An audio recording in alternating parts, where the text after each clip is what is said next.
What is FTP? Well, FTP is short for File Transfer Protocol. And as we can see here, there's a whole lot of information here about File Transfer Protocol. Now, if you're familiar with working on the internet at all, you're more than likely familiar with a different protocol, and that's the HTTP. But we're talking about File Transfer Protocol in this case. And just kind of scrolling through this, there's a lot of information in here, and I got to tell you, 99% of it, most of us will never ever need to know. Look at it like this. FTP is like a bridge between your computer and your website on the internet. Now, on one side of that bridge is the server where your website is. The other end of that bridge is your computer, or what's also called the client side of that bridge.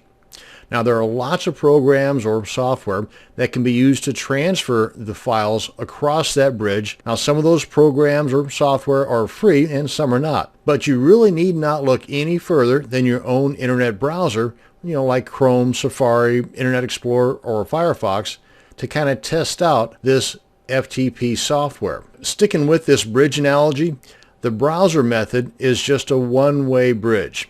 In other words, in most cases, you can connect to the server, but can only download from the server to your computer.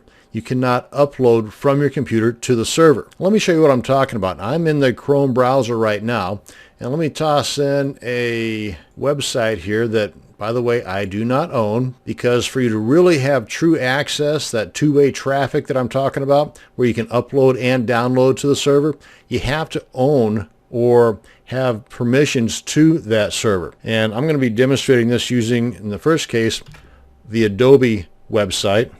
The fine folks that bring us Photoshop and Adobe Acrobat and all that stuff. Just type in ftp://adobe.com, or as in this case, I also put that ftp.adobe.com. Sometimes you need the FTP in there, sometimes you don't. But to use your browser, you have to have the prefix ftp://. And as you can see, I'm in the index of the adobe.com website, and I have access to these files here, but I do not have access to upload to their server. Now, in order for you to own and have that two-way connection, meaning being able to both upload and download from the server, you're going to need a username and password to that server. That username and password is sent to you when you purchase a web hosting package from a company like HostGator, HostMonster, Lunar Pages, or Bluehost, or actually there are a ton of hosting companies to choose from, but hey, that is a video for another day. Another FTP tool is your own computer's Windows Explorer. That is, of course, if you're using a Windows operating system and you have already purchased that web hosting package I mentioned and received your username and password. Just open up your Windows Explorer, and in the address bar, here, let me just show you what I'm talking about. Right up here in the address bar, you just want to type in ftp://.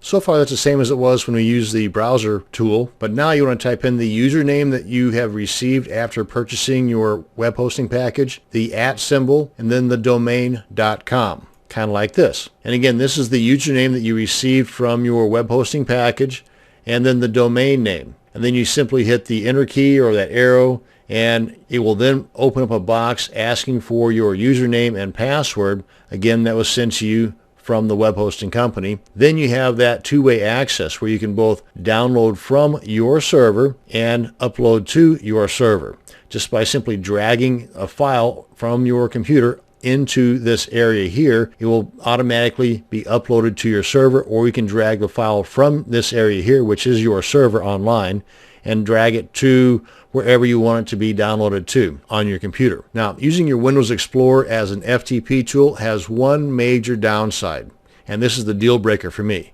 It is as slow as cold molasses. And if you aren't familiar with how slow cold molasses is, just take it from me, it's super duper slow. Now, the more popular FTP tools, or client programs as they're also called, are like Smart FTP or Acute FTP, or the very powerful and free FileZilla. But remember, no matter which FTP tool you decide to use, you're going to need to purchase web hosting, and you're going to need a domain name. Sometimes those domain names come with the web hosting package you purchased. You just got to do a little bit of shopping around. But as I mentioned earlier, that's a video for another day. This is going to bring us to an end to this video on what is FTP. Thanks for watching, and you have a great day.